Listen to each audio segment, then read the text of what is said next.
Hi అండి. Hello అందరికీ. Welcome back to Ramya's all in one channel. ముందుగా కొత్త వాళ్ళు ఎవరైనా నా ఛానల్ చూస్తుంటే సబ్స్క్రైబ్ చేసుకోండి. గుత్తి వంకాయ కర్రీ ఒకసారి ఈ స్టైల్లో ట్రై చేయండి. ఫ్రై లాగా చాలా టేస్టీగా ఉంటుంది. నేను ముందుగా ఒక పావు కేజీ గుత్తి వంకాయలు తీసుకున్నానండి. వాటిని ఇలా కోసుకున్నాను. లోన చూసుకోండి పురుగులు ఏమైనా ఉన్నాయో లేదో. ఇట్లా అన్ని కాయలను అట్లా చూసుకొని కోసుకోండి. ఇదిగోండి పక్కన పెట్టాను, ఇందులో పురుగు ఉందని. ఈ వంకాయలు అయితేనే ఇలా ఫ్రైకి బాగుంటాయండి, గుత్తి వంకాయలాగా.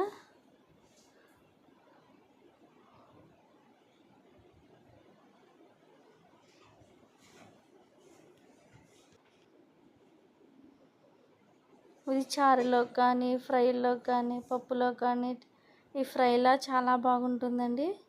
ఒకసారి నేను గిన్నె తీసుకొని అందులో